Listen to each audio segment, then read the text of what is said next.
जैनम जयतु शासनम विश्व कल्याणकारकम।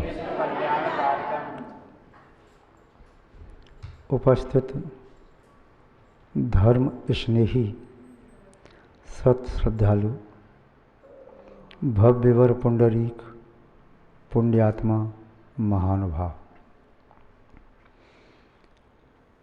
जैन दर्शन में आत्म कल्याण के लिए सम्यक्त को मूल कारण कहा। सम्यक्त को प्राप्त किए बिना यह जीव कितनी भी पुण्य की क्रिया करे, पुण्य रूप वचन स्तुति आदि के माध्यम से उपयोग करे या शुभ विचारों का मन में निरंतर एक तांता लगा रहे, उससे पुण्य का संचय तो होगा, किंतु वह पुण्य सम्यक्त के बिना मोक्ष में कारक नहीं बनेगा। इसलिए सम्यक्त को मोक्ष मार्ग का मूल कहा। आचार्य समंत गोस्वामी जी ने चाहे अन्य अन्य आचार्यों ने सम्यक्त को खेवटिया की तरह से कहा, सम्यक्त को बीज की तरह से कहा, सम्यक्त को प्राण कहा, धर्मात्मा कहा। सम्यक्त के बिना मनुष्य को चलता हुआ मांसपिंड कहा। सम्यक दृष्टि जीव के कुछ लक्षण आचार्य भगवान स्वामी कुमार कार्तिकेय जी ने बताए। वह सम्यक दृष्टि जीव कौन है, उसकी क्या क्या विशेषताएं हैं। सामान्यतः सम्यक दृष्टि के बारे में आप जानते हैं, जिसकी दृष्टि सम्यक है वह सम्यक दृष्टि, अथवा जिसे सम्यक पने का अनुभव हुआ वह सम्यक दृष्टि, अथवा समीचीनता में जिसकी रुचि है वह सम्यक दृष्टि, अथवा वह स्वभाव के प्रति जागरूक है वह सम्यक दृष्टि, अथवा जो संसार में विद्यमान प्रत्येक द्रव्य गुण और पर्याय को ज्यों का त्यों मानता है और जानता है वह सम्यक दृष्टि। किंतु आचार्य स्वामी कुमार कार्तिकेय वह सम्यक दृष्टि की अलग विशेषता बता रहे हैं। जिस प्रकार आचार्य भगवान श्री पूज्यपाद स्वामी जी ने सराग सम्यक दृष्टि जीव के 4 लक्षण कहे। प्रशम संवेग अनुकंपा आस्तिक अभिव्यक्ति लक्षण प्रथमम। प्रशम संवेग अनुकंपा और आस्तिक ये 4 लक्षण सराग सम्यक्त के आचार्य भगवान के शब्दों में हैं। आचार्य वसुंधी स्वामी जी ने सम्यक दृष्टि के 8 गुण कहे।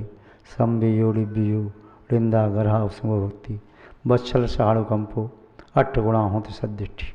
ये 8 गुण आचार्य भगवान वसुंधी स्वामी जी ने कहे। इसके साथ साथ अन्य आचार्यों ने भी सम्यक दृष्टि के कुछ अलग अलग लक्षण बताए। उन सभी लक्षणों की व्याख्या यथासमय देखने की कोशिश करेंगे। आज स्वामी कुमार कार्तिकेय ने कार्तिकेय अनुपेक्षा की 315वीं नंबर की गाथा में जो विशेषता बताई है उसे यहाँ देखते हैं। आचार्य महोदय के शब्दों में उत्तम गुण गहन रहो, उत्तम साहुण विणे संजुतो, साहमी अनुराई सो सद्दिट्ठी हवे परमो। ये 3 विशेषता बताई। इन 3 विशेषताओं का संक्षेप में अपन अर्थ समझने की कोशिश करते हैं। प्रथम बात कही उत्तम गुण गहन रहो।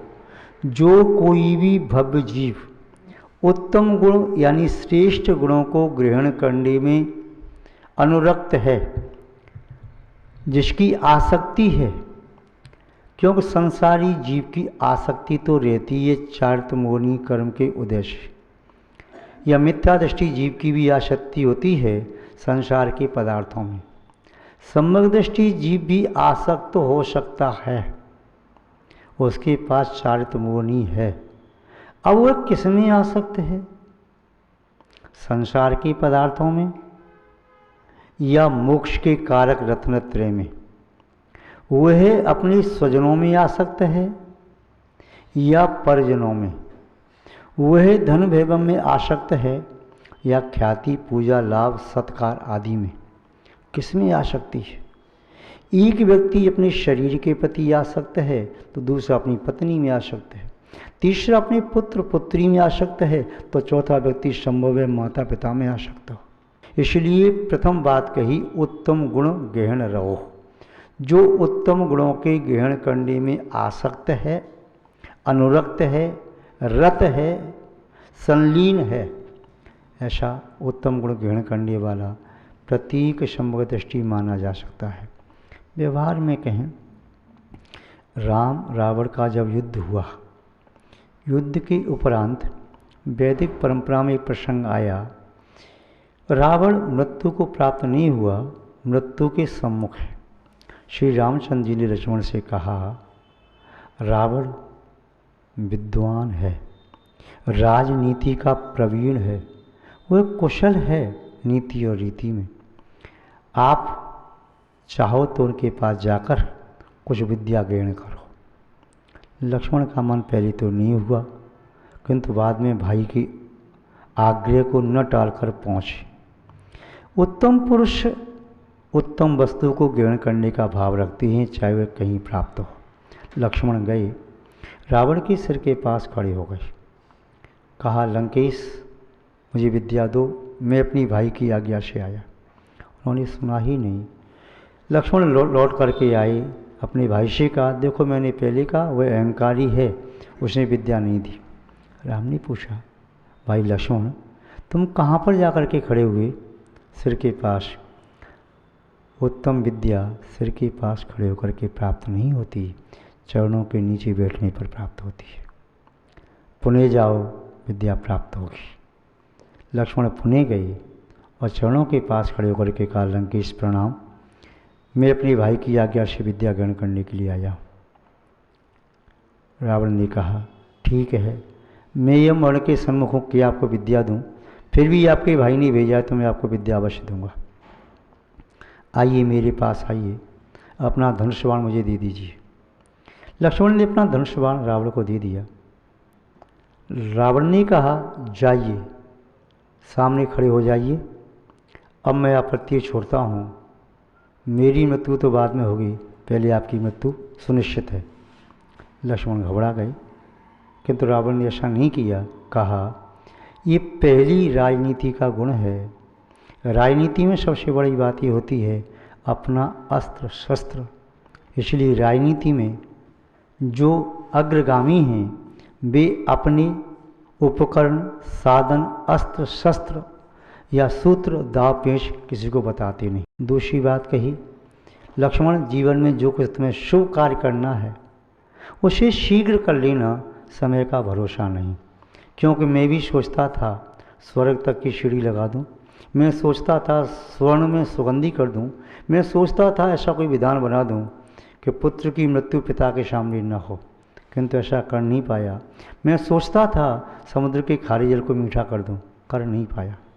इसलिए जो कुछ कार्य शुभ कार्य है उसे शीघ्र कर लेना चाहिए, अशुभ कार्य को टाल देना चाहिए। इत्यादि प्रकार से लक्ष्मण ने शिक्षा प्राप्त की। जब गुण ग्रहण का भाव होता है तब लक्ष्मण भी रावण के पास पहुंच जाते हैं। हमारे जीवन में जब गुण ग्रहण का भाव होता है तब हम भी उस गुण को प्राप्त करने के लिए किसी दीन, हीन, निर्धन, अकिंचन के पास भी जा सकते हैं। महानुभाव नीतिकार कहते हैं, उत्तम विद्या लीजिए यद्यपि नीच पर होए, पड़ो अपावन ठौर पर कंचन तजे न कोय। यदि गंदगी में सोना पड़ा हुआ है तब भी व्यक्ति उसे छोड़ता नहीं है। उत्तम विद्या यदि कहीं से प्राप्त होती है तो आप उनके चरणों में बैठ कर के भी प्राप्त कर सकते हैं। गुण ग्रहण का भाव जब चेतना में आता है तब दृष्टि गुण के प्रति रहती है, अवगुण के प्रति नहीं। युधिष्ठिर महाराज का एक दृष्टांत आपको बताएं। अपने गुरु द्रोणाचार्य की आज्ञा से युधिष्ठिर नगर में समीक्षा करने के लिए गई। गुरु द्रोणाचार्य ने कहा, इस नगर में कितने भले आदमी हैं, कितने बुरे आदमी हैं, उन सब की सूची बना करके लाओ। युधिष्ठिर पूरे नगर में भ्रमण करके आई और गुरु महाराज ने निवेदन किया कि इस नगर में मुझे कोई भी व्यक्ति बुरा नहीं मिला। यदि बुरा हूँ तो सिर्फ और सिर्फ मैं हूँ, इसलिए बुरे व्यक्तियों में सिर्फ मेरा नाम लिखा है और अच्छे व्यक्तियों में पूरा गांव। यही कार्य द्रोणाचार्य ने दुर्योधन को दिया। वे भी नगर के लोगों की समीक्षा करने गए, सूची बनाने गए और लौट करके आए तो उन्होंने अच्छे व्यक्तियों के नाम पर केवल अपना नाम लिखा और बुरे व्यक्तियों के नाम पर पूरे गांव वालों का। जिसका गुण ग्रहण का भाव होता है वह तो मिट्टी से, तिनके से, घास से, प्रकृति के प्रत्येक परमाणु से गुण ग्रहण कर सकता है। और दोष ग्रहण का भाव होता है तो भगवान में भी दोष ग्रहण कर लेता है, गुरु में भी दोष देख लेता है, अपनी माता पिता में भी दोष देख लेता है, अच्छाई में से भी बुराई खोज लेता है। इसलिए आचार्य महोदय कह रहे हैं उत्तम गुण ग्रहण रहो। जो उत्तम गुणों को ग्रहण करने में अनुरक्त है वह समदृष्टि हो सकता है। एक व्यक्ति माना कि फरीदाबाद आया, जबलपुर से आया। उसने कहा मैं आपके फरीदाबाद में रहना चाहता हूँ, यहाँ के लोग कैसे हैं। यहाँ के सज्जन व्यक्ति थे, नगर के प्रमुख थे। उन्होंने उस व्यक्ति से पूछा आप जहाँ से आए हो वहाँ के व्यक्ति कैसे थे। उसने कहा वहाँ के व्यक्ति बहुत ही खराब थे, दुष्ट प्रवृत्ति के थे, दुराशयी थे, तीव्र कसाई थे, पापिष्ट जीव थे। वहाँ तो कोई व्यक्ति भला था ही नहीं, इसलिए मैं वहाँ से छोड़ के यहाँ पर आ गया। फरीदाबाद के मुखिया ने कहा भाई तुमने गलती की, यहाँ पर भी कोई व्यक्ति अच्छा नहीं है, यहाँ पर भी सब ऐसे ही हैं, इसलिए तुम यहाँ से चले जाओ। चला गया। तभी दूसरा व्यक्ति आया, शायद वो जयपुर से आया। उसने कहा मैं आपके यहाँ फरीदाबाद में रहना चाहता हूँ, यहाँ के लोग कैसे हैं। यहाँ के मुखिया ने पूछा जहाँ से आप जयपुर से आई हो वहाँ के व्यक्ति कैसे हैं। बहुत सज्जन व्यक्ति हैं, देवता हैं, देवता जिनेंद्र भगवान की पूजा, गुरुओं की सेवा, स्वाध्याय, तप, दान, शील व्रत का पालन करते हैं। यहाँ के मुखिया ने कहा यहाँ भी व्यक्ति ऐसे ही हैं, ठहर जाओ। नगर के लोगों ने कहा जब व्यक्ति दूसरी जगह से जबलपुर से आया उसको आपने क्यों भगा दिया। बोले वह स्वयं अपने आप में दुष्ट था, दोष ग्राहक था, यदि यहाँ ठहर जाता तो हमारी समाज को खराब कर देता। जो व्यक्ति इधर से आया है वह गुण ग्राहक था, वह यहाँ ठहर जाएगा तो यहाँ पर रह के गुणों की वृद्धि करेगा। तो महानुभाव जो गुण ग्राहक होता है वह गुणों को खोज लेता है और दूसरों में भी गुणों की समृद्धि करता है। दूसरा शब्द कह रही हैं उत्तम साहूढ़म विनय संयुक्तो। समदृष्टि का दूसरा लक्षण उत्तम साधु पुरुषों में जो विनय से संयुक्त है। साधु पुरुषों को देख करके हाथ जुड़ जाएं, पलक झुक जाएं, घुटनी झुक जाए, नम्रीभूत हो जाए। उत्तम साधु के चरण साष्टांग प्रणाम। चाहे 100 काम छोड़ करके उसे उत्तम साधु मिल जाए तो समझो मेरा अहोभाग 3 लोक की निधि मिल गई। ये तन विष की बेलड़ी गुरु अमृत की खान, शीश दिए पर गुरु मिले तो भी सस्ता जान। यदि उत्तम साधु मिल जाए तो सब कुछ दे करके सार्थक जीवन कर लो। मुनि महाराज मिल जाएं, आचार्य उपाध्याय साधु मिल जाएं, उनकी विनय जितनी कर सको उतनी विनय करके अपने पुण्य के कोष को बढ़ लो। जिस प्रकार की विनय सम्राट खारवेल ने मुनि महाराजों की। सम्राट खारवेल ने मुनि महाराजों की सेवा भक्ति भैयावृत्ति के लिए खंडगिरी उदयगिरी में 700 गुफाएं बनवाई। उनकी रानी को दोहला हुआ कि 700 मुनियों का चौमासा कराना है तो 700 गुफाएं बनाई। वहाँ शिलालेख अभी भी लगा हुआ है सम्राट खारवेल का। मुनि महाराजों को आहार दिए बिना वह भोजन नहीं करता था। मुनि महाराजों की तीनों संध्या काल में भक्ति करता था। बहुत विनम्र सम्राट खारवेल। इतिहास उठा करके देखोगे तो सम्राट खारवेल जैन सम्राट था, उसकी यश कीर्ति 10 दिशाओं में विद्यमान थी। उत्तम साधु के प्रति विनयशील देखो चंद्रगुप्त मौर्य, जो पूर्व भव में नंदी मित्र की पराई में थे और विनयगुप्त मुनि की भक्ति करके चंद्रगुप्त बने, पुनः राजा बने। 16 स्वप्न आए। अंतिम सुत केवली भद्रभाव स्वामी के श्रीमुख से 16 स्वप्नों का फल सुन करके पंचम काल ऐसा ऐसा आगे आता जाएगा। दीक्षा ले ली संसार शरीर भोगों से विरक्त होकर। पुणे चंद्रगिरी पर्वत के समय विंध्या टीवी में जब उन्हें आकाशवाणी सुनाई दी भद्रभाव स्वामी को, तो समाधि उन्होंने ले ली, चंद्रगुप्त सेवा में रहे और अपने गुरु की उत्तम समाधि कराई। उस समाधि का प्रभाव, गुरु की विनय का प्रभाव ही रहा कि देवों ने 12 वर्ष तक नगर बसाकर चंद्रगुप्त मौर्य के लिए आहार दान दिया, सेवा भैयावती की। चंद्रगुप्त मौर्य की भक्ति भी अपने आप में एक अचिंत और ग्रहण करने की योग्य है, प्रशंसा की योग्य। पद्म पुराण में भी प्रसंग आपने देखा होगा, इंद्र जो एक अहंकारी राजा था, जिसने अपने कुबेर वरुण इत्यादि यमपाल सब 4 दिशा में लोकपाल खड़े कर दिए, अपनी सेना का नाम देवसेना रखा। रावण ने उसके अहंकार को चूर चूर कर दिया और उसको बंदी बना करके अपने कारागार में डाल दिया। इंद्र के पिता सहस्र रश्मि मुनि अवस्था में थे। उन्हें ज्ञात हुआ कि मेरा पुत्र रावण के द्वारा बंदी बनाया गया है, पराजित हो गया।